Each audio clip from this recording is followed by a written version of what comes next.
भूत भूतेश्वराय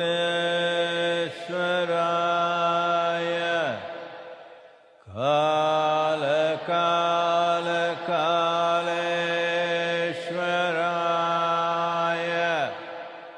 शिव शिव सर्वेश्वराय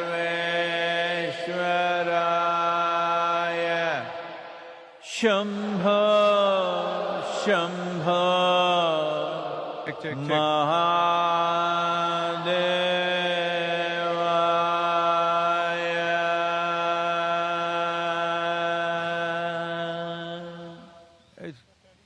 योग योग योगेशाय भूत भूत भूत भूतेश्वराय काल कालेश्वराय शिव शिव सर्वेश्वराय शंभो शंभो महादेवाय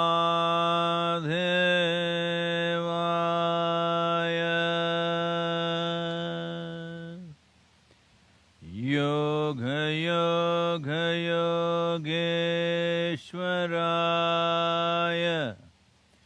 भूत भूत भूतेश्वराय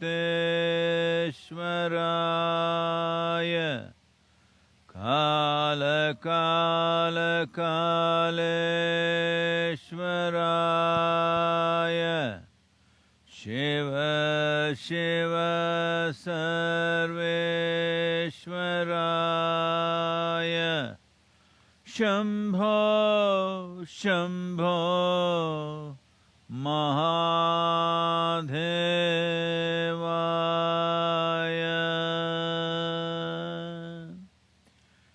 योग योग योगेश्वराय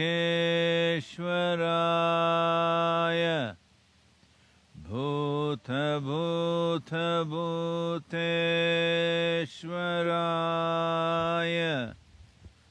काल काल कालेश्वराय शिव शिव सर्वेश्वराय शंभो शंभो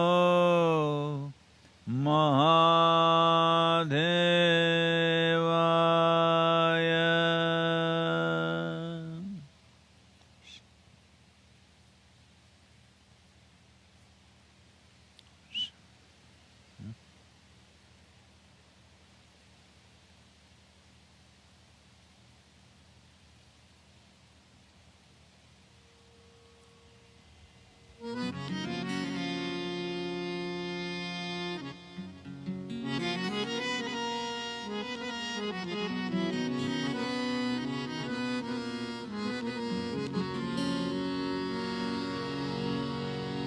निर्गुण गलिया साकरी मरहेली वहाँ चढ़ो नहीं जा। निर्गुण गलिया साकरी मरहेली वहाँ चढ़ो नहीं जा। हाँ वहाँ चढ़े तो पिया बेले मरहेली।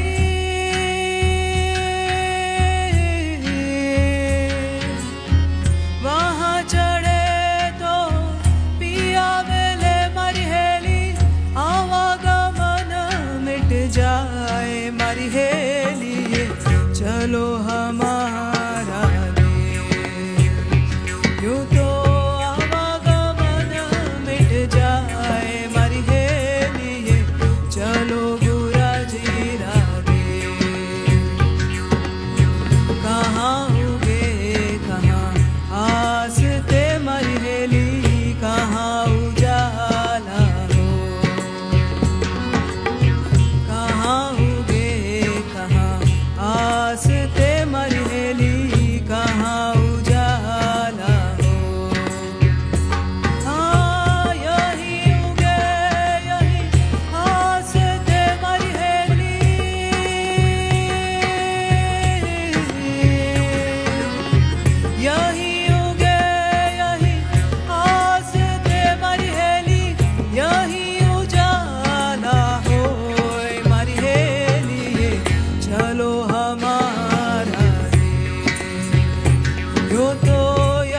Namaskaram. Namaskaram to all of you wherever you are.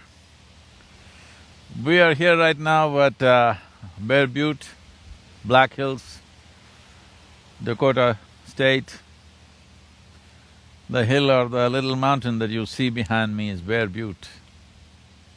It is a formation that has happened because of coming up of magma or molten rock and soil, but not really erupting like a volcano. These Black Hills, this region is sacred for the Lakota nation, the Lakota tribe of people. We are in Lakota land right now. Well, the legend goes, I won't go into the detail of how a bear and a water monster like a dragon fought, and in the end, when the bear bled itself to death and the water monster spewed fire and whatever else, and that's how this mountain came up. This is just a bear consolidated in the form of a hill. This is a place where much significance is given to this place by the Native American tribes, particularly Lakota and Cheyenne. The Cheyenne tribes are supposed to have received all their wisdom at Bear Butte. Crazy Horse, one of the most well-known and quite a remarkable leader of the Lakotas, his father received his vision here at the Bear Butte. So we are here at Bear Butte. Well, temperatures have dropped to probably 8. The wind chill is around 5-6. So if I freeze up halfway, pardon me. Last 24 hours have been extremely windy, over 50-mile winds and gusting at 60-65. It's been a tough motorcycle ride.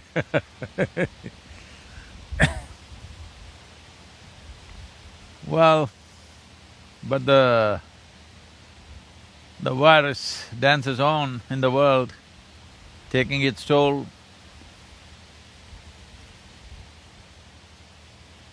India is still over 1,000 deaths per day.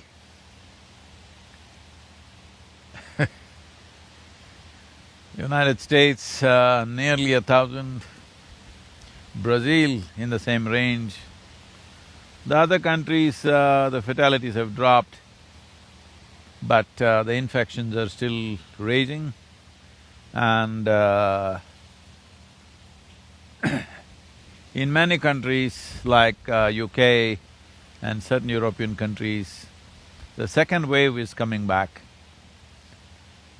So it is said every 250th person on the planet now is infected with the virus. And World Health Organization making predictions, before the vaccine comes, the global toll, the death toll may be over 2 million.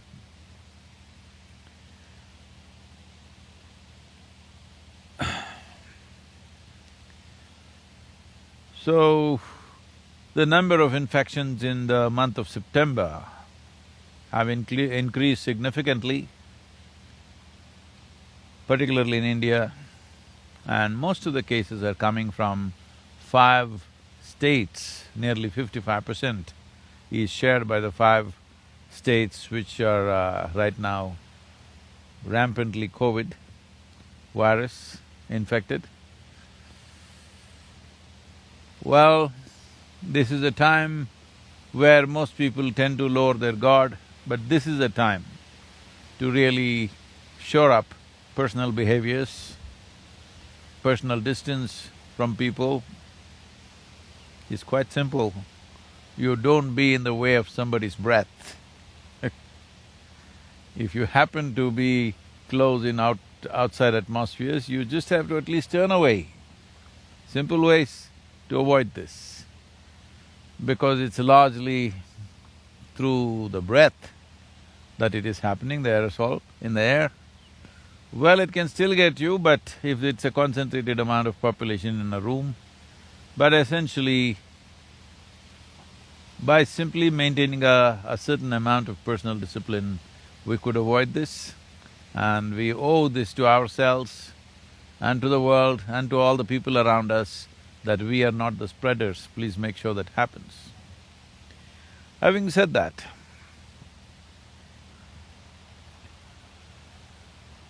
there have been various aspects of how different species have come to an end. No, I'm not going to tell you a doomsday theory now, but I'm talking about how different species have come to an end. One important thing that came to my notice here is till about 5,600 years ago, till about 5,600 years ago, that is 3,600 BC, mammoths existed in this part of the world. A mammoth means a large elephant-like creature which is woolly and has very huge tusks. You have seen them, at least in pictures. They existed just 5,600 years ago. I'm talking about in India when there was Mahabharat happening, there was mammoth walking around here. In most of the parts, they became extinct for various other reasons, but at St. Paul's Island off Antarctica, they lived. And they became extinct, not due to lack of food or not due to some other climatic condition, but due to thirst.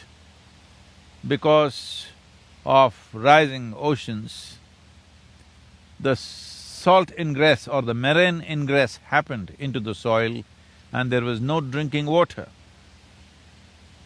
So they died of thirst, such massive animals. Not hunger, not natural calamity, but just thirst. This must be a very good lesson for all of us. We've been talking about it for a long time. Constantly I'm talking about it, it looks like I'm saying the same thing, but it's not gotten across to people that in tropical countries, water or lack of water could become a major cause of decimation of populations if we do not take the necessary care. But there is also another flip side to this. Someone, a scientist called John Calhoun, created what is called as Universe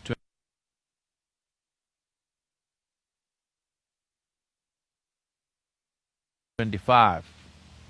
This is many years ago, almost 70 years ago. He called this the mice paradise, where substantial amount of food, water in abundance was given to 4 pairs of mice, a large space, disease-free, predation-free, that means no cats around. In some way, it is similar to modern cities. No predators around, no danger anywhere. Because there are no predators around, human beings are turning into predators themselves. There is no other natural causes, so we are creating various artificial causes of death. These 4 pairs of mice, they reproduced and their population grew steadily or rapidly. By 300 days or little more than 300 days, the behavior disparities between males of high and low status I'm talking about mice society, I'm talking about rats. In their society, there are certain mice which are of high status and certain others which are of low status. I'm not talking about men, I'm talking about mice. So, slowly these disparities grew, became more pronounced, and those who were in the bottom pecking order were denied many things. Even the females refused to mate with them, and they became lonely and they started living alone by themselves. And the ones which are in the higher status of society, of the mice society, they started eating more, becoming fatter than they should, and started neglecting their duties of breeding, raising the young ones. And slowly, a younger population which was uncared for became unruly, not socially compatible, started becoming violent, violence without reason, and no exposure to normal, healthy relations among themselves. This created a social disruption. And by the time this reached some 920 days, the population base started diminishing, and then the two death phases occurred. One is the death of purpose, there was no spirit to live, and next is the actual death. And at the end of something like 1,000 days, the entire mice population died. Still food and water was abundant, no predators, everything was safe and good, but this is what happened. Well, this is like the Orwellian Animal Farm, leading to well-being, leading to death and destruction and disruption. In many ways, this is representative of modern societies. This is something we must understand. Unfortunately, most human beings are suffering well-being. When I say they're suffering well-being,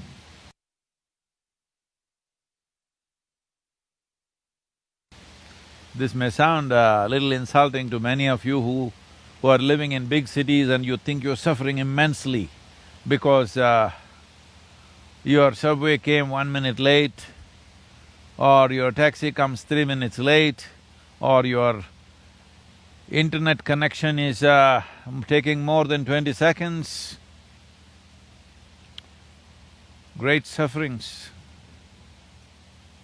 unbelievable amount of suffering that human beings are going through, because children are going through enormous suffering because Wi-Fi is slow.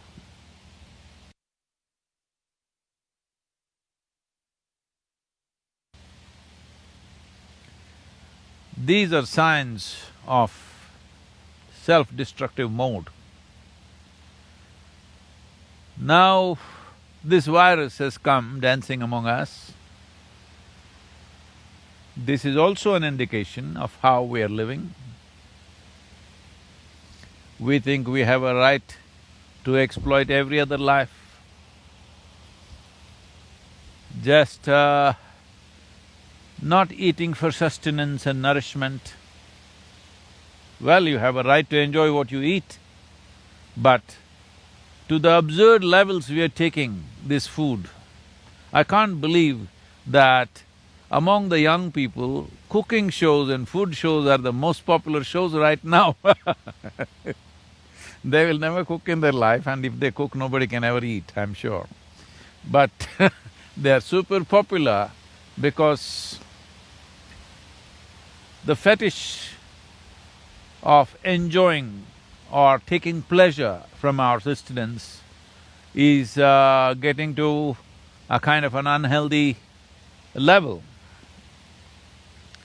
And this could be in many ways diminishing of the human spirit, because then people will naturally eat much more than they should eat. When we clearly know more than 35% of the world's population is not getting enough nourishment.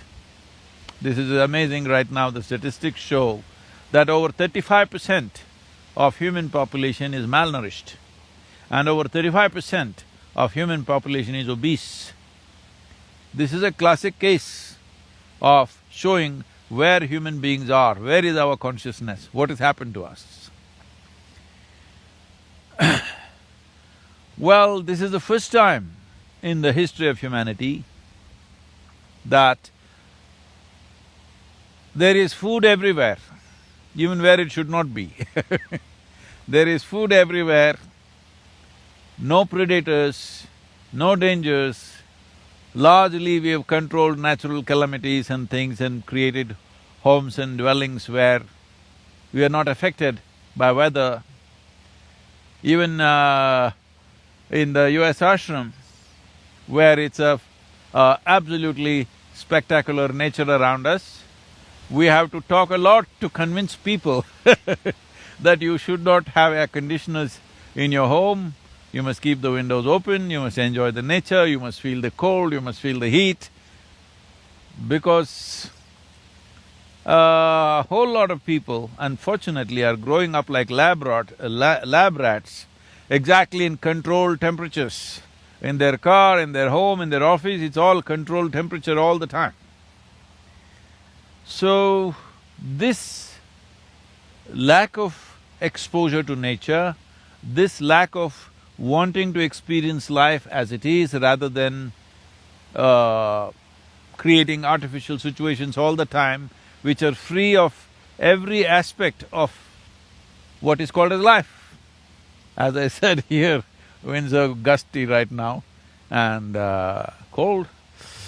All our team is sitting here shivering a bit, shriveled up a little bit because they're overworked but overworked and cold. Been on the road for last almost 8 days now. So, this overly protected situation of humanity in many ways could lead to decimation of large populations in the next century or so. This is not some doomsday prediction, it's a natural progression of life happening this way. So it is time that we address our lives little more consciously. This happened.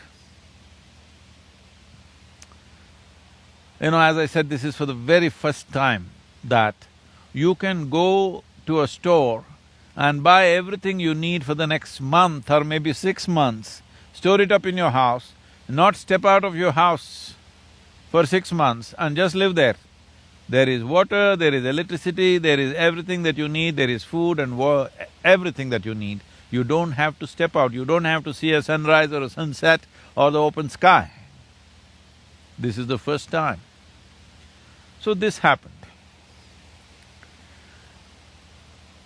A young man passed his private PPL, it's called, private pilot's license he got.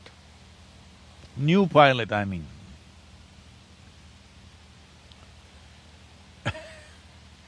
A new pilot, has certain characteristics. He flies because the airplane is designed to fly, not necessarily of his own skill sometimes. So, a new pilot, and Shankaran Pillai got a desire, he wants to fly. So this pilot said, I will take you. Well, out of some obligation, he got onto this little plane and it flew and then it landed. Well, landings are the most complicated part of flying, but it landed. Threw both the pilot and the passenger all over the plane, but it landed. So Shankaran Pillai, when he was getting off the plane, he said, "Thank you for these 2 rides." The young man asked, "What 2 rides? You had only 1 ride?" He said, "No, I had 2 rides, my first and my last." This is for the very first time that humanity's food is so secure, and never before we were this organized. Please let this not become the last time, because it is important that the work of many, many generations before us, all that they did for us, does not go waste. All the effort that was put in the name of creating civilizations across the world to ensure that future generations live truly well. But our idea of wellness has gone bad.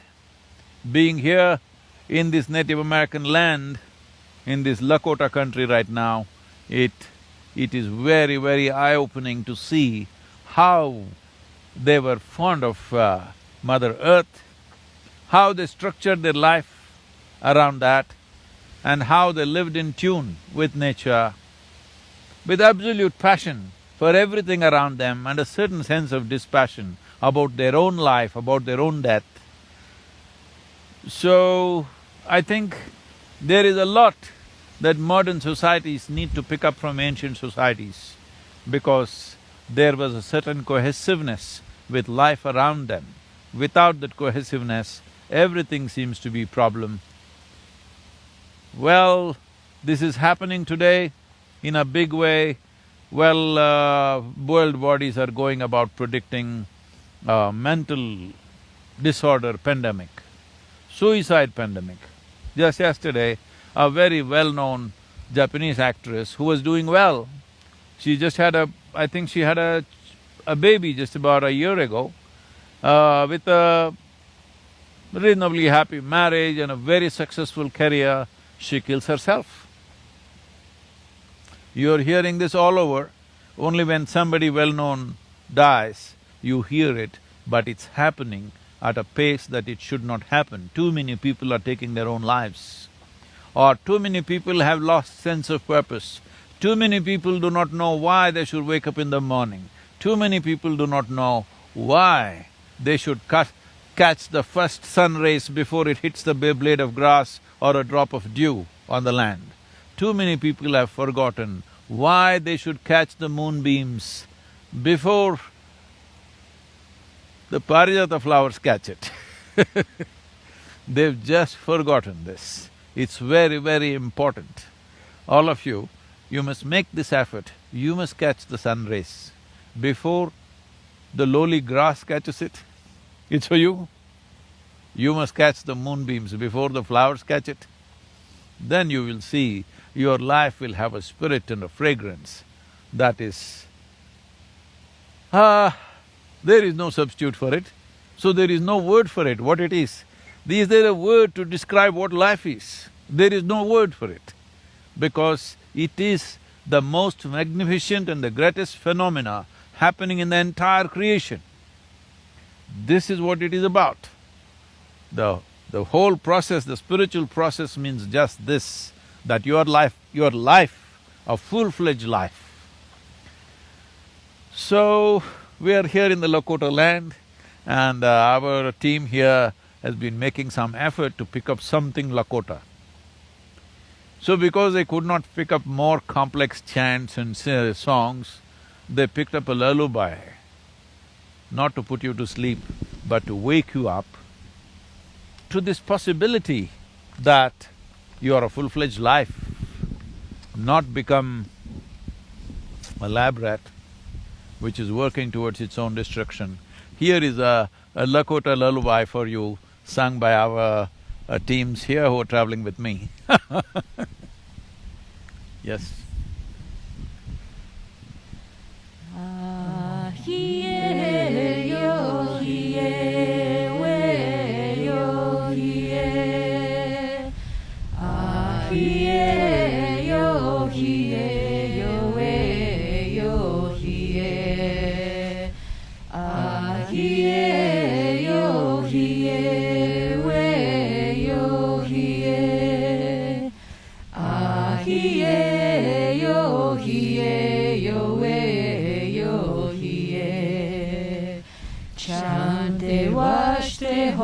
Shila lage ashtima hande peke vaste we yogiye chante vaste ho shila lage ashtima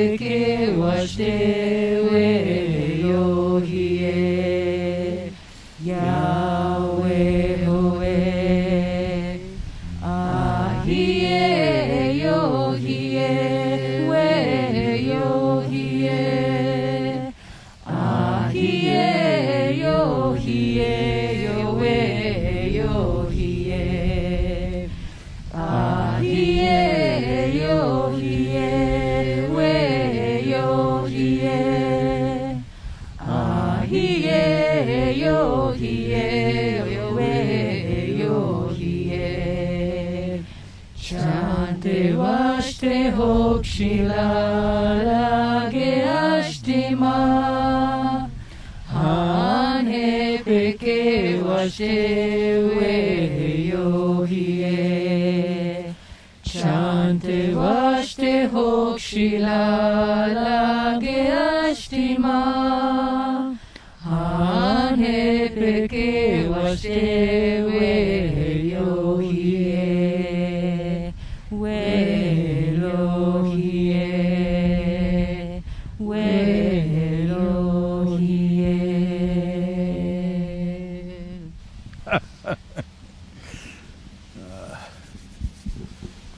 Well, my fingertips all going cold, so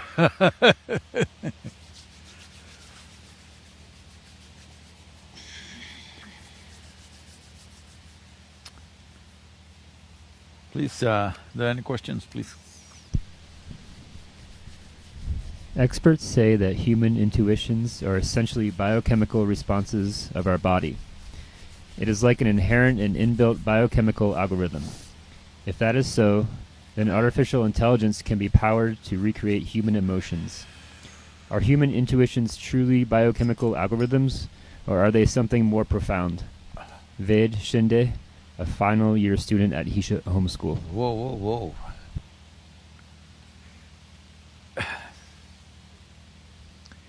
Well,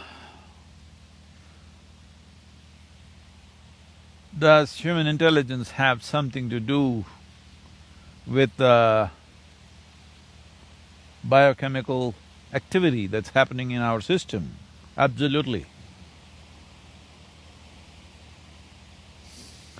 Well, when you know today that you being mentally balanced or imbalanced, you being stable or unstable, you being clear or unclear in your mind, has a chemical basis to it, or even you being happy or unhappy, loving or not loving, joyful or miserable, all has chemical basis.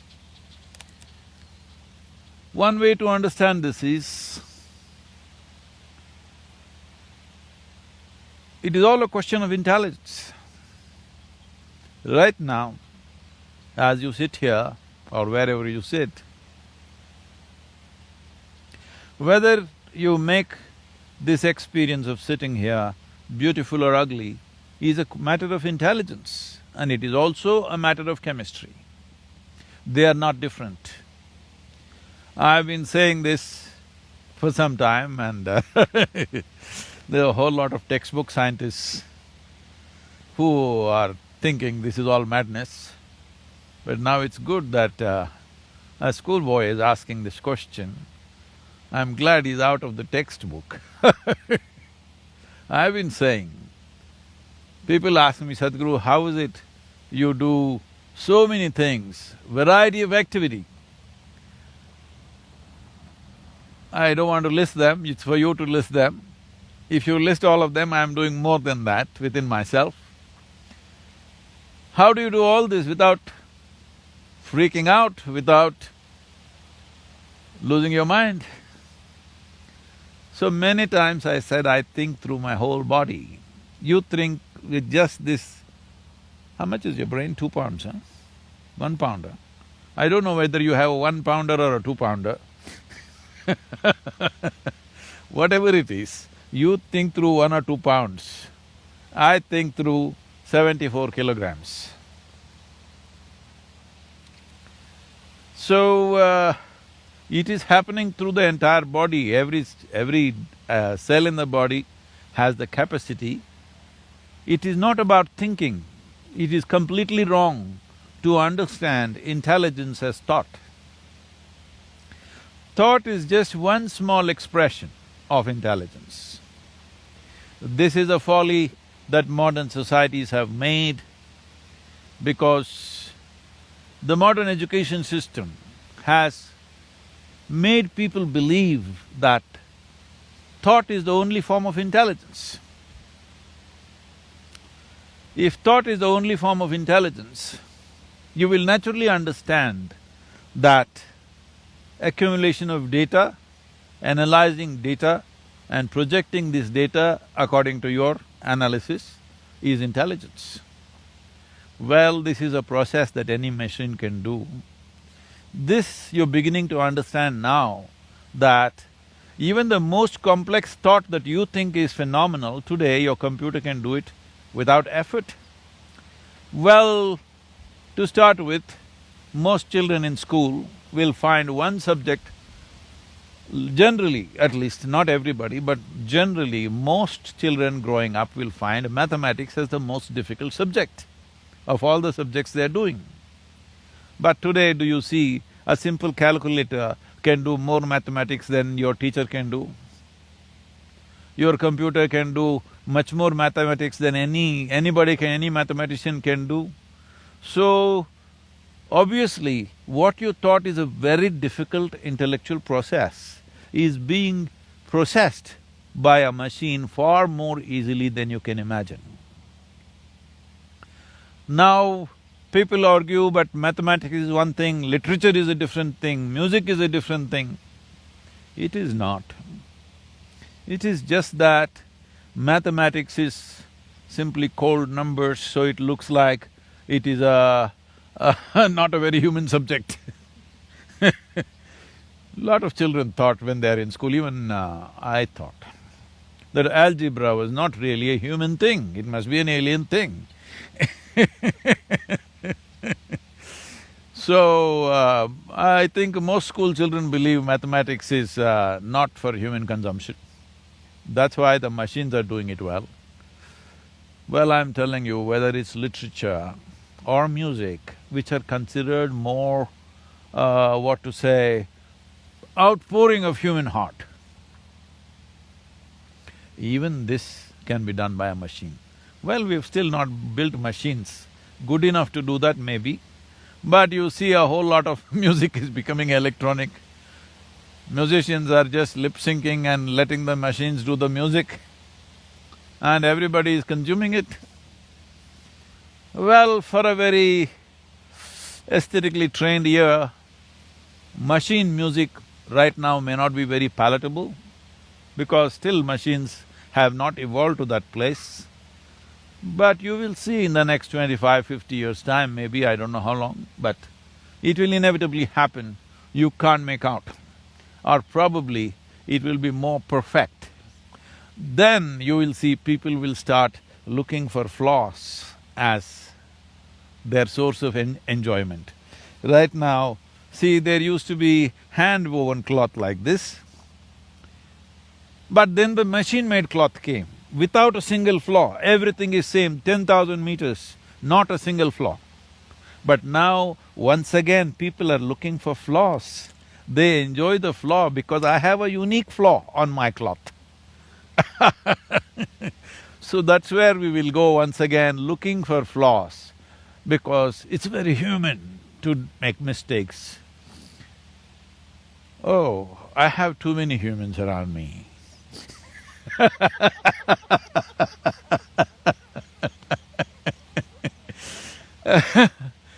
A little bit of machine-like efficiency in certain aspects of life would be good.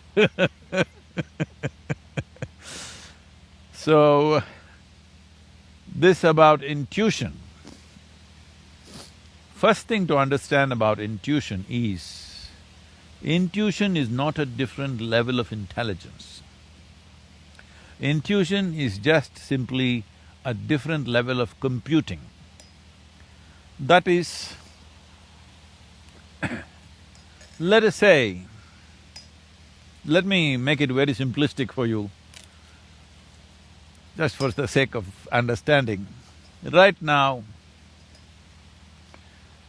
let's say you had a child or you had an infant who has grown up just inside a room, never seen outside.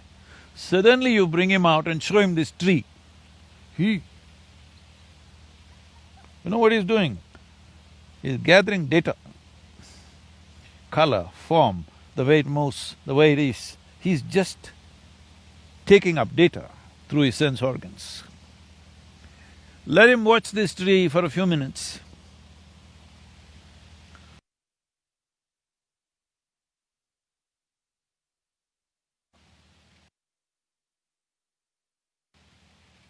You ask him to… let's say he's grown up after some time and you ask him to, let's say, depict a tree, most probably he will depict it nearly 90% right.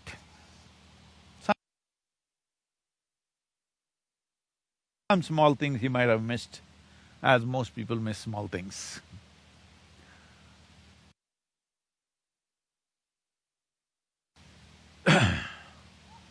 Small things like life, they miss it. They get everything else. They know where the galaxies are. They know everything about the universe, but small things like life, like breath, like heartbeat, like the pulsations of life, they miss small things like this. But now the process of assimilating the tree in his mind is not logical. He is not saying the leaf is 5 centimeters by 7 centimeters, the color is this kind of green, which is a combination of that and that. No, there is no logical assimilation, it's intuitive, simply just like that. The picture comes to his mind. Because all the data is there, processed and jumps all the steps of 1, 2, 3, 4 and just gets there. So intuition is just that your computing is in such a way that you don't go through the logical process every time. This is definitely a more sensible way of using your intelligence.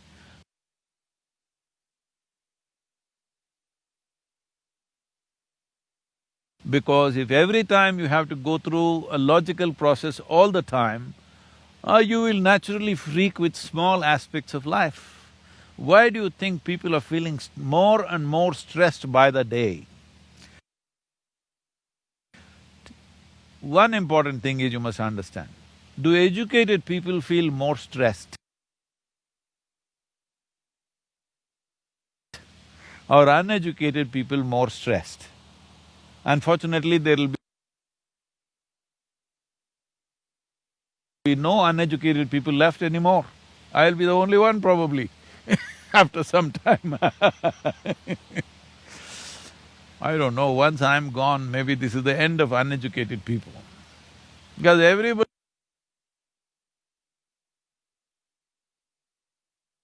is educated on something. The moment you're educated, you start thinking logically about every aspect of your life. You try to logically add up your life and it doesn't add up and you're stressful, simply for nothing. Nothing happened, sun also came up today. Hello? Nothing has gone wrong, sun came up, there is oxygen in the air and you've eaten your breakfast and you're stressed. For what? Because your stupid logic, you're trying to add up what is today and it's not adding up and you're miserable. So intuitive means your computing is skipping the logical steps and arriving at the answer, which is definitely a more sensible way to conduct your life. Is this just a biochemical algorithm? Well, I would say 100% yes. Well, all the spiritual teachers will pounce on me for this, all the spiritual… what to say… all those people who think they are spiritual because they are illogical in their existence, they will all pounce on me. But I want them to understand this pouncing is also simply a biochemical algorithm. That's the kind of thing they have. That is, if what they think is right is threatened, they will try to bite your head off.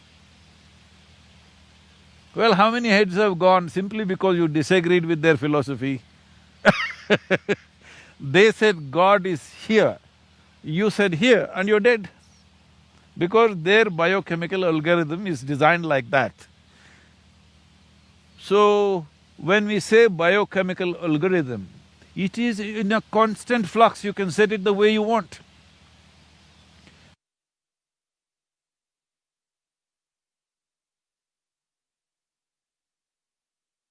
By genetics, by culture, by external influences, it's set one way. But if you are conscious, you can set it in another way. So is it just biochemical algorithms? When you say it is just, you are thinking that, am I just a mechanical process? Well, there is a mechanism. The question is whether this mechanism is conducted consciously or not. Right now, there is an intellect, there is an intuitive dimension, and there are deeper levels of intelligence, which is the basis of the making of the creation itself, the very source of creation. That intelligence is also embedded within you. The question is only at what level of access are you? Say, everybody has an arm like this, all right? Now, can everybody use their arm the same way? No. Different people use it different ways. Somebody is a ball player, he uses it one way. Somebody is a writer, he uses it another way. Somebody is an artist, he uses it another way. Somebody is a yogi, he uses it another way. Because you have figured out certain aspects of life, somebody else has figured out another aspect of life. Depending upon how you apply yourself, accordingly, your biochemical algorithm is constantly changing. It is not a set process. Well, there are certain settings, because otherwise you won't have a starting place. Like I already said, genetics, cultural influences, Samskriti, that is generations of learning that's happened within you. All these things put together, there is a certain algorithm, but it is not set, it is fluid. You can change it every moment of your life. So your intuition, what kind of intuition do you have? People are just doing guesswork all the time and thinking it's intuition. No. If you want to develop intuition, first thing is, you must learn how to simply sit here, fully alert and not thinking about anything. Somebody was asking me, Sadhguru, when you're riding, what are you thinking about? Why the hell am I thinking about anything? I'm just riding. That's why I'm still alive. Because the kind of risks that I've taken on two wheels, I'm still alive because I don't think a damn thing. If you know how to simply sit here, alert, but unthinking, oh, how is that possible? I'm asking, how is it possible for you to think when so much is happening out here? If you pay attention, you will not think. So the most important aspect of life is your attention, not your thoughts. This is what a child who saw the tree for the first time did. Attention. If your attention is on all the time, without any kind of judgments about what is this, what is that, simply attention, not thought, just attention, you will naturally become intuitive. But how your intuition works and what you see, what you do not see, well, it's a big joke in the world, this intuition business. This happened. One day,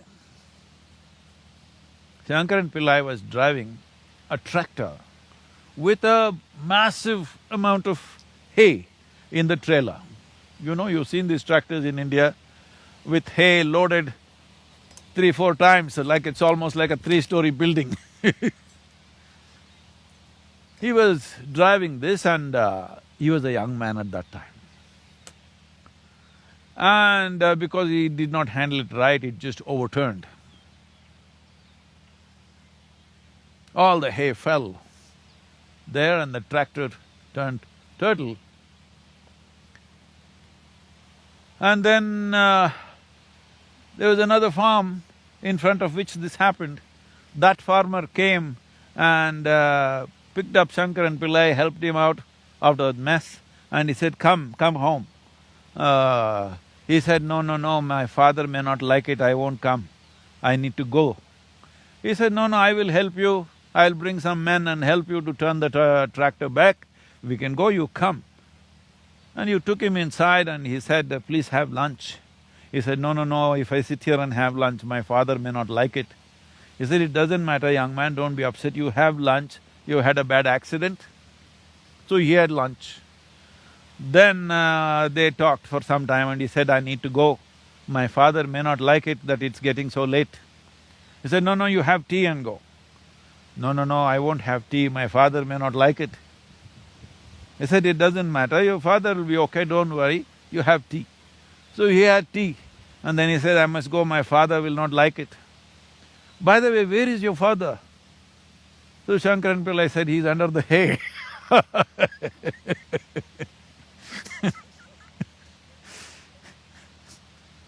So, your intuition should work in time, it's very important. Most people have very intuitive backflashes. After things are over, they all have intuition because they have been calculating, let's say there are 10 steps, 1, 2, 3, 4, they're stuck somewhere, and after it happens, yeah, this is what it was. That intuition is no good because that's not going to help. That is only going to impair your logical thinking also. If you try to address the complexity of life through logical process, inevitably you will go crazy. Inevitably. You lose your mind. Most people never apply themselves to that extent. Their logic took 4 steps and it'll go somewhere. If they really apply themselves to every aspect of life logically, why this leaf is green and why this one is turning yellow, if you apply yourself logically endlessly to this, there are a million steps to this. From morning to evening, what is happening as the sun traverses the sky? What is happening here as we sit here? There are millions of things happening. If you try to logically figure all this, you will inevitably go mad. But if your attention is on without thought process, you know it by experience because you absorbed it. This is the power of human attention. If you have the necessary attention, becoming conscious will naturally come to you. If you become conscious, you will set the biochemical algorithm of your system. You will influence that in a way that it works for you and works for the benefit of everybody around you. To what extent means, it's not just about intuition. If you know how to manage your biochemical system, you can influence all life around you. I have spoken to you many times about this, how other creatures respond to you, like a cobra or usually the venomous creatures are very sensitive to the biochemical functions that are happening within you.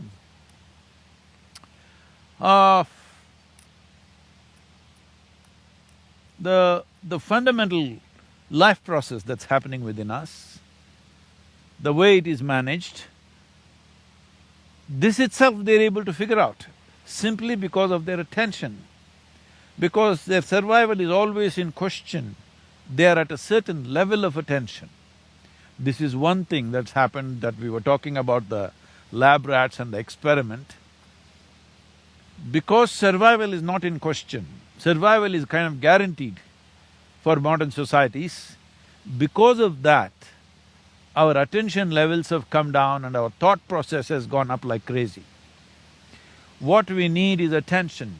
Human attention can open up any door in the universe, but the attention should become free from judgmental process. That means, from the limited data that you've gathered, you should not go on judging everything around you, because even if you think you know everything, the data that you have gathered is very, very limited. If you observe this tree for 1 whole year, the entire process of it dropping leaves and putting back new leaves and everything, still I'm telling you, you do not